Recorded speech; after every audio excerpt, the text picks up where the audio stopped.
반갑습니다. 오늘은 예측 불허의 인생을 예측하다라는 제목으로 사사기 말씀 상고해 볼 텐데 그분의 메시지를 듣고 담고 담는 시간 되기를 소망합니다. 여러분 신데렐라 이야기를 아십니까? 아시는 분은 함께 불러주시면 감사하겠습니다. 신데렐라는 어려서 부모님을 잊고요. 계모와 언니들에게 구박을 받았더래요. 네, 감사합니다. 신데렐라는 이런 형편에서 자랐지요. 그런데 어느 날 왕자의 눈에 들어와서 더 이상 구박을 받지 않고 공주의 삶을 살게 되었습니다. 하루아침에 신분이 바뀌었습니다. 인생은 정말 예측 불허입니다. 또 혹시 유튜버 박위를 아십니까? 그는 하루아침에 낙상사고로 전신마비 판정을 받았습니다. 그 하루 전날에는 아무 일이 없다가 그 하루 다음에는 전신마비를 당한 것이지요. 인생은 참 한치 앞을 알 수 없는 예측 불허입니다. 오늘 우리는 성경을 통해서 예측 불허의 인생을 한번 예측해 보려고 합니다. 우리 12절 말씀을 읽기를 원하는데요. 12절 말씀 읽겠습니다. 이스라엘 자손이 또 여호와의 목전에 악을 행하니라. 이스라엘 자손이 여호와의 목전에 악을 행함으로 여호와께서 모압 왕 에글론을 강성하게 하사 그들을 대적하게 하시매. 아멘. 이스라엘 백성이 또 여호와의 목전에서 악을 행했다라고 기록합니다. 이전에도 악을 행했다가 겨우 평안을 찾았는데 또다시 악을 행하고 있습니다. 또라는 것은요, 반복의 의미도 있지만 더하다와 같은 증가의 의미도 있습니다. 평온의 시기가 지속되니 신앙은 안일해지고 그들의 악은 점점 더 짙어갔습니다. 악을 행한 그들에게 하나님은 또다시 사랑의 매를 드셨습니다. 모압 왕 에글론을 강성하게 하사 그들을 대적하게 하셨습니다. 그런데 그 사랑의 매가 하필이면 모압입니다. 이스라엘 입장에서는 정말로 예측하지 못한 일이었습니다. 왜냐하면 모압은 이스라엘에게 전혀 위협이 되지 않았던 열세한 민족이었기 때문입니다. 오히려 모압이 이스라엘의 규모를 보고 두려워하고 번민했다라고 성경은 기록하는데요. 그런데 지금은 이스라엘을 모압이 점령한 것입니다. 예를 들어서 이런 상황입니다. 필리핀이 미국에 쳐들어갔는데 필리핀이 승리해서 미국을 점령했다 라는 것과 비슷한데요. 필리핀이 지배 아래에 있는 미국, 여러분 상상이 되십니까? 말도 안 된다라는 생각이 들지요. 모압이 이스라엘을 점령했다는 것은 마치 이와 같이 예측 불허한 말도 안 되는 것 같은 상황이었습니다. 이 당황스러운 일이 가능한 이유는 무엇이냐면 하나님께서 모압을 강성하게 하셨기 때문입니다. 강성하게 하셨다는 것은 군사력뿐 아니라 멘탈도 강하게 하셨다라는 것입니다. 그렇기에 그들은 이스라엘을 쳐 들어갈 수 있었지요. 하나님께서 친히 그들을 강하고 견고하게 하셔서 이스라엘을 이기게 하셨던 것입니다. 하나님이 모압을 좋아해서 그랬던 것이 아닙니다. 모압은 암몬과 아말렉 자손들과 연합군을 이루어서 이스라엘을 쳐들어왔는데 이 세 민족이 모두 다 하나님 눈밖에 난 자들이었습니다.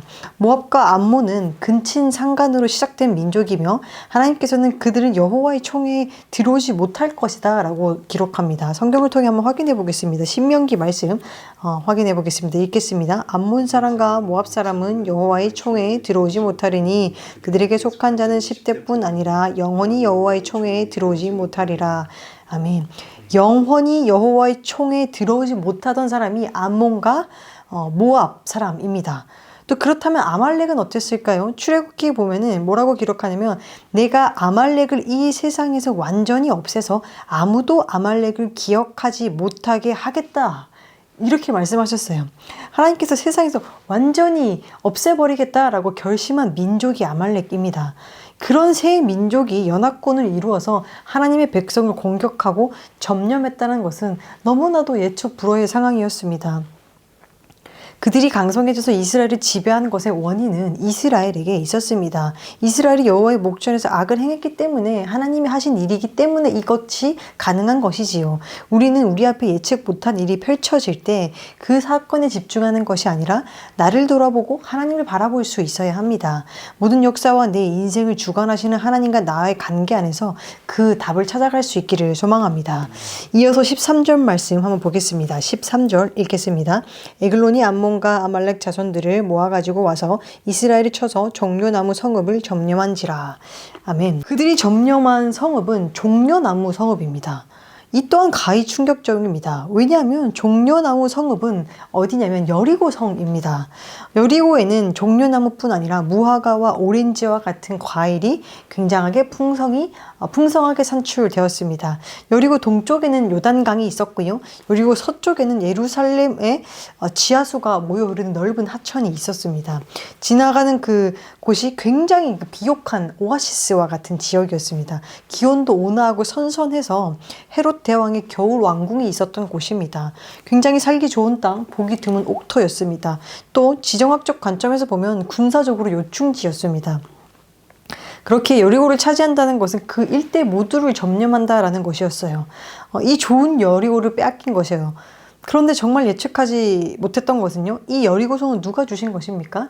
하나님이 주신 것입니다. 철옹성이었던 여리고를 이스라엘이 칼과 창으로 전쟁에서 승리해서 얻은 게 아니라 하나님의 말씀에 순종해서 점령했던 성이었습니다. 여리고성을 뱅뱅 돌고 마지막 날 외쳤을 때 갑자기 무너진 성이죠. 그렇게 하나님께서 친히 주신 성이었는데 그것을 빼앗길 것이라고는 전혀 예측해 보지 못했습니다. 여리고는 중요한 의미가 담겨져 있습니다. 하나님의 함께 하심이 승리의 비결이고 순정의 자세를 갖추어야 된다라는 것을 상징합니다. 그런데 그 여리고를 빼앗겼다라는 것은 그들은 하나님과 함께 하지 않았다, 불순종했다라는 것을 엿볼 수 있지요. 그들은 하나님과 등지고 세상을 떠났는데 그 풍요의 땅 여리고를 빼앗기고 말았습니다. 하나님을 잊고 한눈을 팔면 때로 가장 소중한 것을 앗아 가시기도 하시고요. 세상 것을 얻기 위해서 하나님을 버리면 도리어 모든 것을 잊게 되는 결과를 볼 수 있습니다. 하나님께서는 그들에게 사랑의 매를 드시기 위해서 참 예측 불허한 상황들을 펼쳐주셨습니다. 그들에게 예측하지 못한 어두움이 드리웠습니다. 이 어두움에서 벗어날 수 있는 방법은 단 한 가지뿐입니다. 그것은 무엇인가? 하나님과의 관계 회복, 부르짖음입니다. 15절 말씀 함께 읽기를 원합니다. 15절 읽겠습니다. 이스라엘 자손이 여호와께 부르짖음에 여호와께서 그들을 위하여 한 구원자를 세우셨으니 그는 곧 베냐민 사람 게라의 아들 왼손잡이 에웃이라. 이스라엘 자손이 그들을 통하여 모압 왕 에글론에게 공물을 바칠 때에. 아멘. 이스라엘이 하나님께 부르짖자 하나님은 즉시 그들을 구원할 사사를 세워주셨습니다. 그는 바로 에훗입니다. 그런데 하나님께서 에훗을 역사에 등장시키는 모습이 참 예측 밖이었습니다. 하나님의 백성을 구원할 지도자가 역사에 등장하는데 좀 멋있게 화려하게 등장할 것만 같은데 그렇지 않았습니다. 그는 하나님의 백성들이 모아둔 곡물을 가져다가 모압 왕 에글론에게 바치는 일을 하는 모습으로 역사의 전면에 등장합니다. 왕에게 곡물을 바치는 사람이었다는 것은 왕에게 가까이 나아갈 수 있는 사람이었다는 것이고, 이방 왕에게 가까이 나아갈 수 있었다는 것은 그가 왕에게 전혀 위협이 되는 인물이 아니었다라는 것입니다. 그는 왜 에글론에게 위협이 되지 않는 인물이었을까요? 15절 말씀에 잘 기록하고 있는데요. 그는 곧 베냐민 사람 게라의 아들 왼손잡이 에훗이라 라고 기록합니다. 베냐민 지파 사람 왼손잡이 에훗이었습니다. 베냐민 지파는 이스라엘의 12지파 중에 한 지파인데 가장 작은 지파였습니다. 굉장히 열세한 공동체였습니다. 베냐민이라는 사람은 엄마가 그를 낳다가 세상을 떠났어요. 그래서 죽게 되어서 혼이 떠나갈 때에 태어난 아들을 보면서 슬픔의 아들 베노니아 라고 이름을 지었습니다. 그런데 그의 아버지가 그를 베냐민으로 이름을 바꾼 것입니다. 베냐민의 뜻은 오른손의 아들이라는 뜻이에요. 성경에서 오른손은 굉장히 긍정적으로 언급됩니다. 누군가를 축복할 때, 특히 장자를 축복할 때 오른손을 얹고 축복합니다. 또한 하나님의 오른손에는 능력이 있다. 하나님의 오른쪽에는 영원한 즐거움이 있다. 하나님이 택한 분은 하나님의 우편에 앉는다. 하나님의 도움이 오는 방향은 오른쪽이다와 같은 오른쪽은 축복된 표현으로 사용되고 있습니다. 성경에서뿐 아니라 우리가 흔히 사용하는 오른손이라는 말은 옳다라는 말에서 시작되었습니다. 외국어에도 오른쪽과 옳다라는 뜻을 동시에 가지고 있는 단어가 많습니다.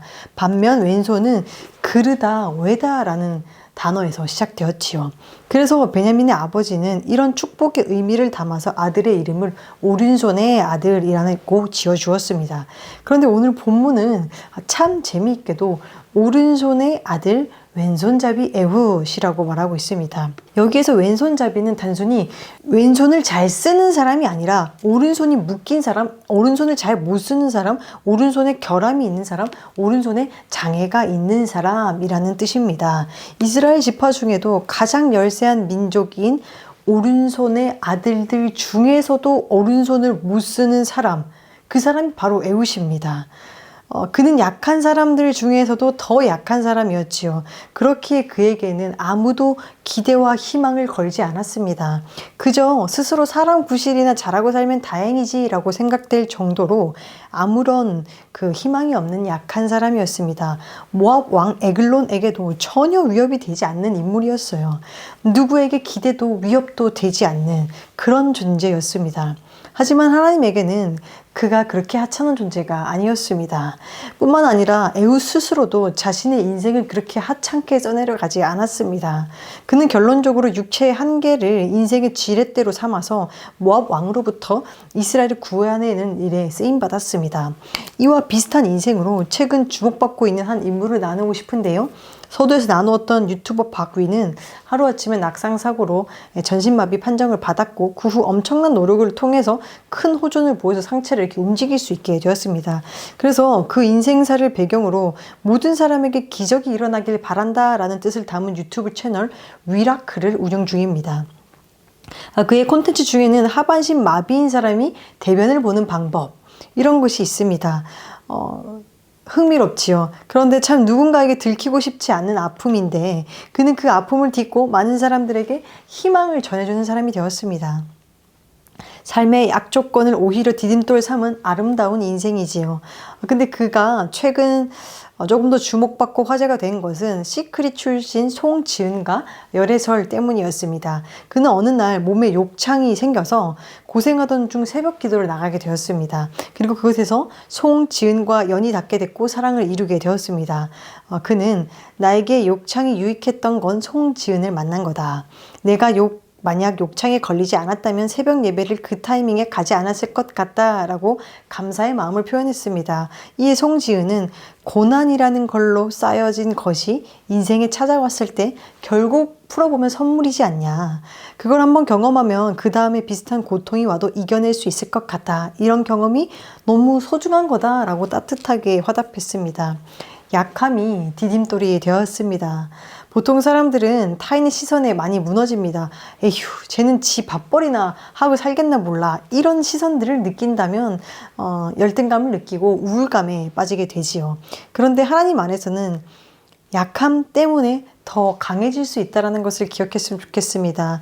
내 오른손에 힘이 있으면 내 오른손으로 무언가를 하려고 하지만 내 손에 힘이 없으면 하나님의 손이 나의 힘이 되어주는 것이 우리들에게는 있습니다. 그렇기에 약함은 자랑이 될 수 있는 것입니다. 하나님의 강함이 우리의 삶에 작용되기를 축복합니다.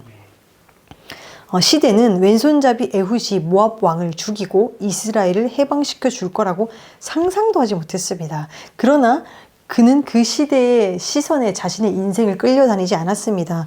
그는 하나님의 꿈을 꾸고 그 일을 준비하고 있었습니다.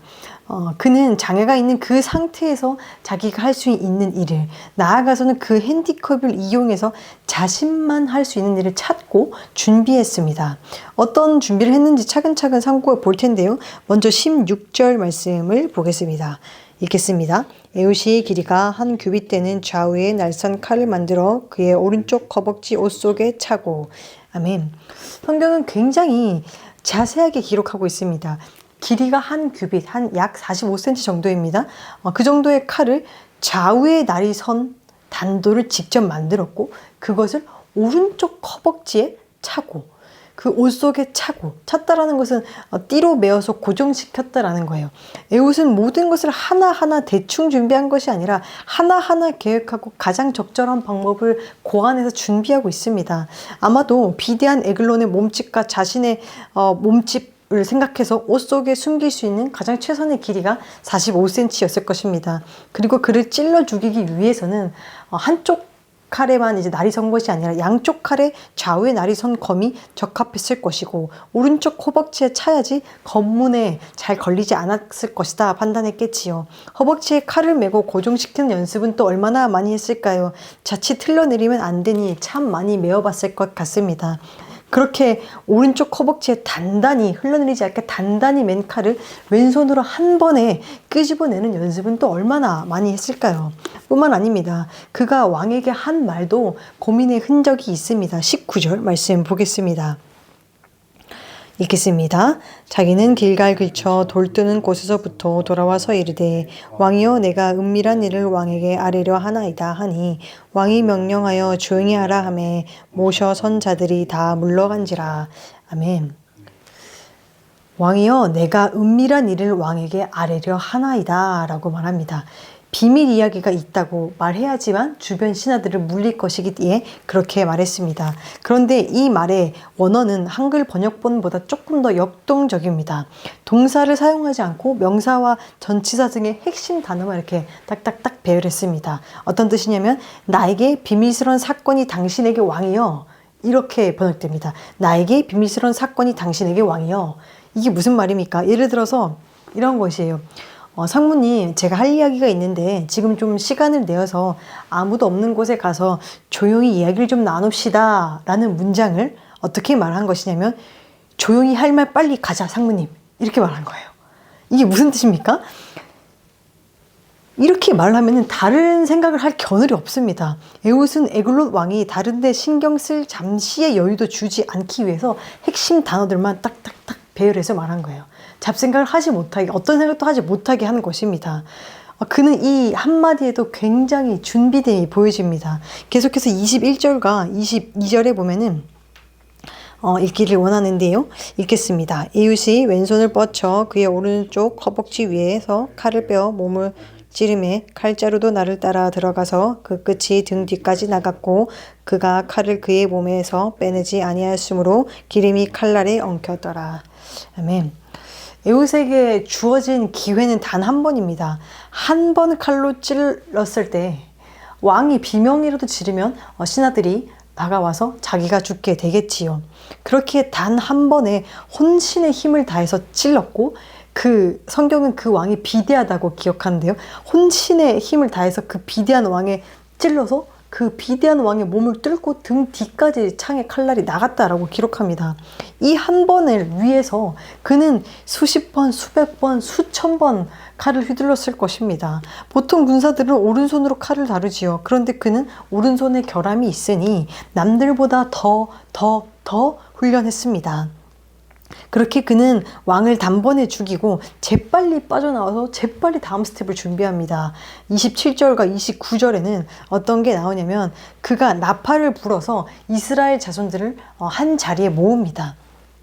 그리고는 이렇게 말합니다. 나를 따르라. 여호와께서 너희의 원수들인 모압을 너희 손에 넘겨주셨느니라.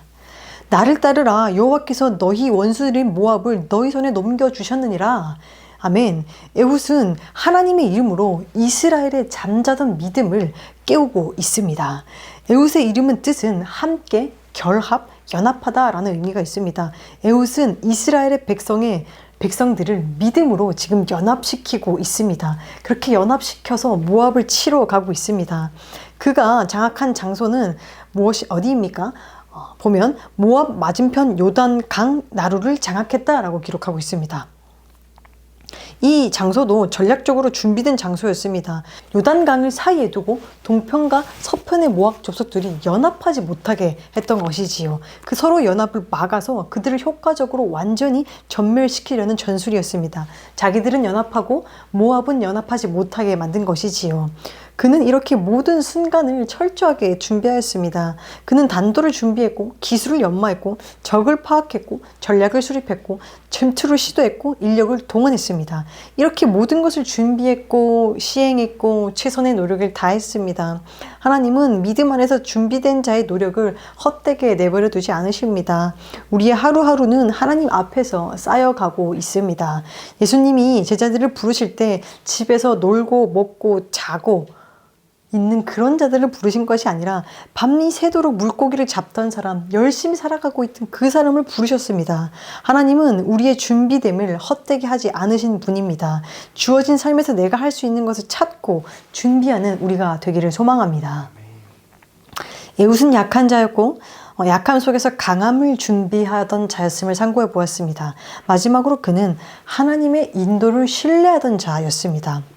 28절에 보면 여호와께서 너희의 원수를 너희 손에 넘겨주셨다라고 말합니다. 여호와께서 너희의 원수를 너희 손에 넘겨주셨다. 이것은 하나님이 하셨다라는 말이지요. 자기가 정말 철저히 준비해서 일했는데도 하나님이 하셨다라고 고백하며 하나님을 신뢰하는 표현을 하고 있습니다. 세상이 흔들리고 사람들이 변해도 오직 믿음으로 주를 신뢰하고 있습니다. 믿음 흔들리고 사람들이 주를 떠나도 그는 하나님의 나라를 준비하고 있습니다. 누가복음 말씀을 잠깐 나누기를 원합니다.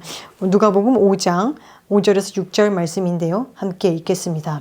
시몬이 대답하여 이르되 선생님 우리들이 밤이 새도록 수고하였을 때 잡은 것이 없지만은 말씀에 의지하여 내가 그물을 내리리이다 하고 그렇게 하니 고기를 잡은 것이 심이 많아 그물이 찢어지는지라. 아멘. 예수님이 베드로를 제자로 부르시는 장면입니다. 그는 어부였습니다. 예수님의 공생 기간은 3년입니다. 짧은 시간이죠. 3년 동안 제자를 양육하고 복음을 전했습니다. 그 짧은 시간 안에 탁월한 제자들을 세우려면 어부가 아닌 이미 성경을 좀 잘 알고 있는 대제사장이나 서기관들이 좋지 않았을까요? 그런데 하나님은 당시 주목받지 않았던 어부들을 주목하고 계십니다. 어부는 이렇게 말합니다. 우리들이 밤이 새도록 수고하였으되 잡은 것이 없지만은 말씀에 의지하여 내가 그물을 내리리이다. 그들의 일은 주목받지 못하는 일이었지만 최선을 다해서 열심히 밤새도록 수고했습니다. 그런데도 소득이 없었지요. 참 연약함 중에 연약함의 상태입니다. 그런데 그들에게 예수님이 찾아와서 깊은 데로 가서 그물을 내려 고기를 잡으라 라고 말씀하셨습니다. 하나님의 소망이 그들에게 심겨지고 그 말씀에 의지해서 그들은 그물을 내렸습니다. 그랬더니 고기를 너무 많이 잡아서 그물이 찢어지는 일이 일어났지요. 아무도 예측하지 못한 결과입니다. 예수님께서 함께 하셨기에 가능한 엔딩입니다. 내 약함으로 주저하지 않고 최선을 다하는 것도 참 중요합니다. 그런데 그 준비에 하나님을 향한 중심은 더욱 중요합니다. 어부들이 그냥 깊은 데로 가서 그물을 던졌다면 물고기가 많이 잡혔을까요? 그 모든 것에 우리 주님이 함께 하셨기에 그 놀라운 엔딩이 가능했던 것입니다. 그렇다면 하나님께서는 에훗에게는 어떤 엔딩을 주셨을까요? 29절 말씀을 함께 보기를 원합니다. 29절 읽겠습니다. 그때 모압 사람 양 10,000명을 죽였으니 모두 장사요 모두 용사라 한 사람도 도망하지 못하였더라. 아멘.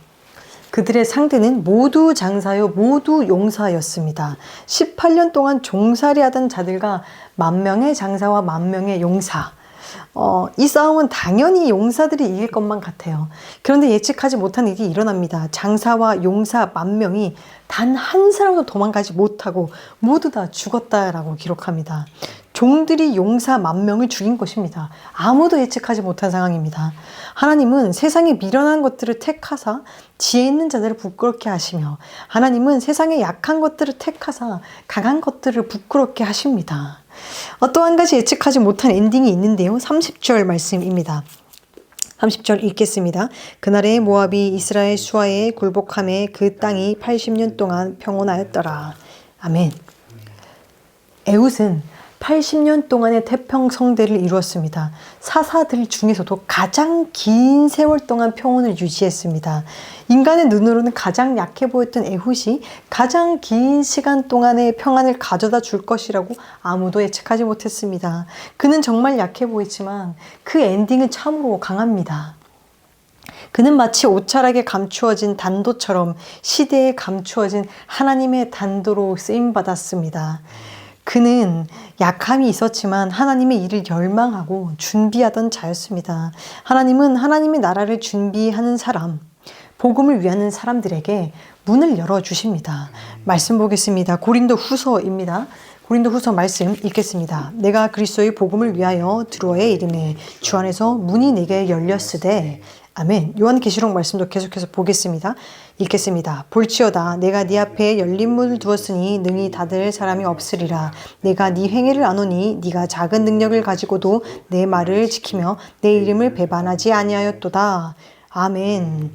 하나님이 나에게 주신 작은 능력을 가지고 하나님의 말을 지키며 복음을 위해 살면 하나님이 내 인생의 문을 열어주십니다. 이 축복이 우리 인생의 순간순간을 장악하기를 축복합니다. 말씀을 정리하며 맺겠습니다. 모든 것이 예측 불허의 인생입니다. 우리는 우리의 내일조차 알 수가 없습니다. 분명한 것은 이 예측 불허의 인생도 하나님 안에 있다는 것입니다. 나에게는 예측 불허한 인생이지만 하나님은 모든 것을 그분의 섭리대로 이끌어 가신다는 것입니다.